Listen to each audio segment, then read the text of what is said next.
नमस्कार मित्रांनो, शेत शिवार या कार्यक्रमात आपले सहर्ष स्वागत करत आहे. आम्ही आलेलो आहे निल्लोड गावामध्ये.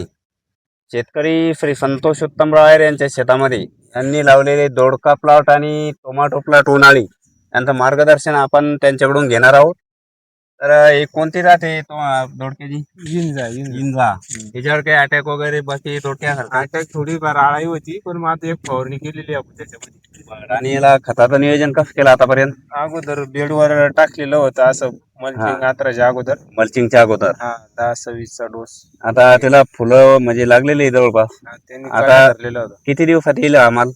आता 10-15 एक दिवस लागेल तरी चालू आहे. आणि टोमॅटो कोणत्या जातीचा आहे आपला? शाहू. शाहू व्हरायटी.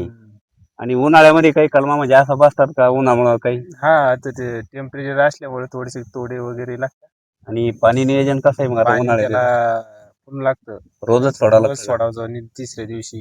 बरं. आणि टोमॅटोला फुलं लागली का आता? फुलं नाही लागेल अजून, झाड बनायला चालू झालं. टोमॅटोला म्हणजे दोडक्यापेक्षा खत जवळपास म्हणजे खर्चच कमी असेल त्याचा, खताचा औषधाचा? पहिला अगोदर बांबू वगैरे ते लागतात, मग खर्च थोडसा जास्त आहे. याला बी टमाट्याला आपलं गिलक्याला दोन्ही खर्चिकाचे समजा. उन्हाळ्यामध्ये चांगला भाव असतो ना याला. आता जून चालू झाला की त्याच्यामध्ये थोडसा जून मध्ये पहिला महिना चांगला भाव रेट भेटतो. जून मध्ये समजा सुरुवातीला चांगला भाव भेटतो. हे म्हणजे चोपडा दोडका आहे का शिराचा? चोपडा. आणि शिरात जास्त भाव असता का? मिनिमम सारखेच राहते, सारखं. आणि टोमॅटोला काय भाव आहे आता सध्या? टमाट्याला आहे 400 किंवा 250-300 मीडियम. आता आपले माल निघण्याच्या टायमाला समजा राहील का जेमतेम चांगले? त्याच काय बाजार भाव? या गिलक्याला असंच ठेवणार आहे का? कसं करणार तुम्ही? त्याला आपण आता बांबू लावायची आणि जाळी मारायची. किती दिवस झाले लावून आज? 15-20 दिवस झाले. मग याच काही कलम राहते का डायरेक्ट बियाची पुडी भेटते, त्याला एक बिया लावावं लागते त्याला. खाऊ का? किती गुंठ लागले तुम्ही हे सगळे? 10 गुंठ्यामध्ये. किती बी बसला 10 गुंठ्यामध्ये? त्याला आता दोन पुड्या लागल्या, 2.5 पुड्या. मग हे पुरं उगला का काही ठिकाणी थोडी पडली? काही थोडी पोळते ना. याला मल्चिंग कशामुळे केली? ते गवत तणनाशक मुळे नियोजन. मल्चिंगचा काय फायदा आहे समजा? मल्चिंग मुळे व्हायरस ते वगैरे कमी येतं, कीटनाशक व्हायरस. आणि मग याला आता जाळी कशी मारली जाईल तुम्हाला? आता तार ठोकून घ्यायचे, बांबू लावायचे आणि जाळी मारून अशी लावत चालत जाळी. किती खर्च येईल मग याला समजा आता लावल्यापासून तर पुरा? तरी बी 11-12 हजार पर्यंत येतो. याला बाजार भाव काय भेटतो?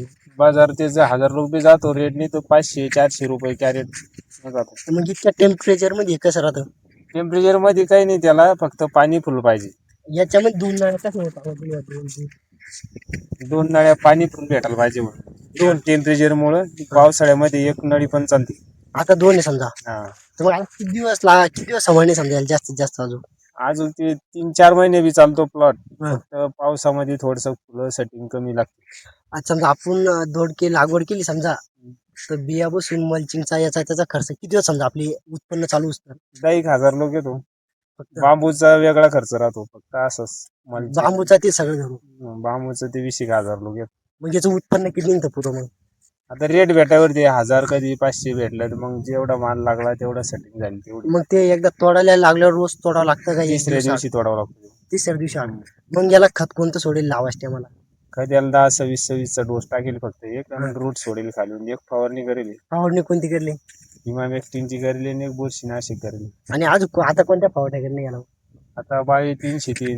मग याला आता बांधायला की चालतं नाही? आता त्याला जाळी मारली की असं लटकून द्यायचं वर, ते आपोआप चालू राहते. किती दिवसात बांधायला चालले आता सध्या? आता 2-3 दिवसात चालू करायचं बांधायला का? तुम्ही काय सांगशाल मग शेतकऱ्याला समजा कशी गेली शेती अशीच करावं लागेल, कारण की याच्यामध्ये जे वल्ला माल राहतो त्याच्यामध्ये नफा राहतो, खर्च कमी राहतो. उत्पन्न जर कधी तेजी आली तर भरपूर पैसे बनते. नाही तर मग आपलं कापूस वगैरे याच्यामध्ये काय आपलं असं चाऱ्या वगैरे साठी लावतो आपण, पण थोडीशी शेती करायला पाहिजे. अशी खराब नाही होत का मग? खराब पाऊस झालं तर खराब होतो. पावसामध्ये जडी वगैरे लावली तर खराब होतो. मग आता जून मध्ये तर पाऊस पडून, मग आता हेच कसं? जून मध्ये तोपर्यंत येलं बनून जाते ना, लांब लोक बनून जात. किती वाढतो बरं हा वेळ? लगे आपले ती बी जात होती वर एक असं 15-20 फूट पर्यंत. हो का? मग इतकं कसं बांधलं जाईल त्याला? आता कोणती जाळी? जाळीच राहतो, बांबू राहतो 10 फुटाचा. त्या जाळी कसं बांधल्या जात मग? ते जाळीवरती आपोआप चालू राहतो ना.